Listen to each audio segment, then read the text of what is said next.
une bande passante remontante suffisante. Mais dans une école en ville qui a seulement un ADSL avec une voie remontante à 1 méga, ça permet à 15 ou 20 gamins de travailler en même temps sans difficulté. Voilà.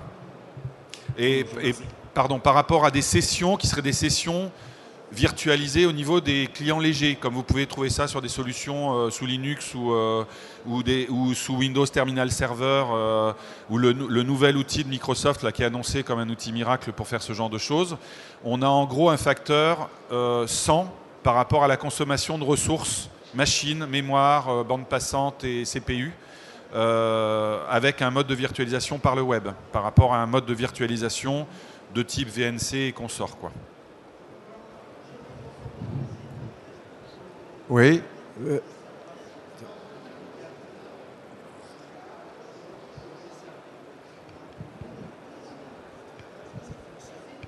Oui, donc je répète la question, c'est est-ce que le navigateur Sugar peut lancer le bureau virtuel iOS à partir d'une clé USB?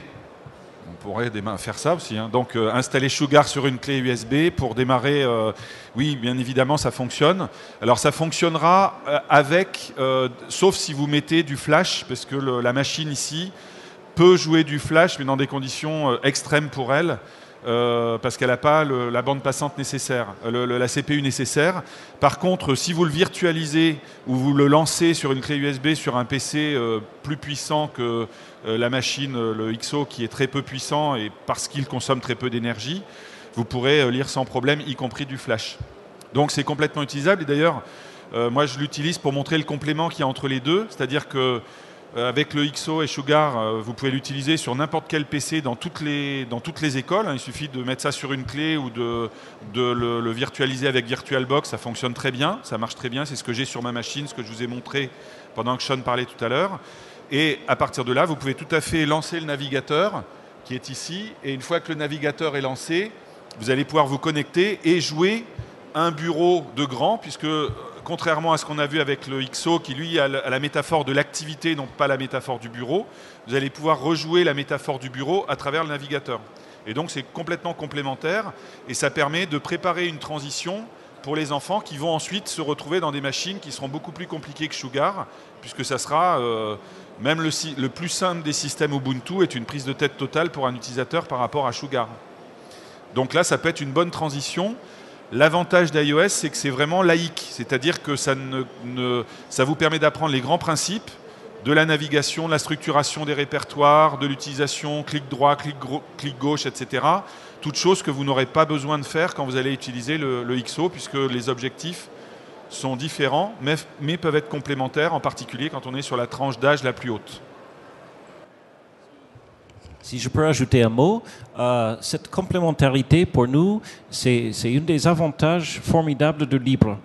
Par exemple, dans Sugar, il y a plusieurs composants qu'on a empruntés de chez GNOME et le desktop GNOME. Et j'ai oublié de dire tout à l'heure, le XO 1.5, suite aux nombreux remontées des grands frères et sœurs des enfants qui voulaient aussi se servir de l'ordinateur quand ils étaient à la maison le soir, permettra un dual desktop entre Sugar et GNOME. Et donc, dans GNOME, évidemment, on retrouve OpenOffice, les browsers, tout ce qu'on veut. Juste un petit détail, c'est tout à fait le cas que le browser de Sugar est conforme aux normes, va fonctionner. Bon, avec un petit bémol pour le flash étant propriétaire et très lourd en termes de ressources processeurs. Mais dans le cadre de la classe, nous allons toujours préférer qu'il y ait un point d'accès avec le serveur XS qui permet d'avoir le filtrage de contenu afin de protéger les enfants dans l'environnement de la classe pour ne pas se connecter à n'importe quoi. Moi, j'aurais une question pour Georges Cazenadar. Est-ce qu'il y a des utilisations ou des projets d'utilisation de tes collègues des autres disciplines? Et est-ce que tu as des utilisations, par exemple, lorsque tes élèves là, partent éventuellement sur une longue période pour un stage dans la perspective d'une compétition, ou est-ce que c'est au fil de l'année Bon, des projets, il y en a. Pour ce qui est de la réalité concrète, c'est un petit peu différent. Les élèves qui arrivent en seconde pour faire sport-études, il y en a qui réussissent très bien et qui acceptent très bien ce système de formation à distance et prise en main d'un environnement informatique qui était peut-être un petit peu nouveau, qui ne peut pas leur être expliqué par les parents. D'autres qui ont des difficultés dans l'enseignement classique et malheureusement ils le retrouvent bizarrement dans l'enseignement à distance aussi. Donc des projets, oui, il y en a. L'an prochain, tous les lycées en France changent de contenu d'enseignement dans la classe de seconde. Ça va nous toucher et on est en train de réfléchir sérieusement à des possibilités. Il y a aussi le fait que les lycées deviennent autonomes. Bon, on va essayer de montrer fièrement ce que le lycée Jean Bart sait faire et proposer aux étudiants. Sachant que ça va être proposé non pas seulement aux élèves sportifs étudiants, mais plus généralement. Pour l'instant, les projets sont essentiellement des projets dans le domaine des sciences. Je ne sais pas si j'ai parfaitement répondu à ta question, d'accord.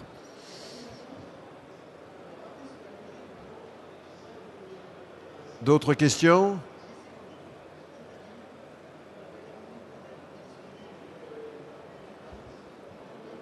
Donc en gros, vous avez été conquis par les interventions et par les environnements, les matériels, la pédagogie proposée. Tout est clair.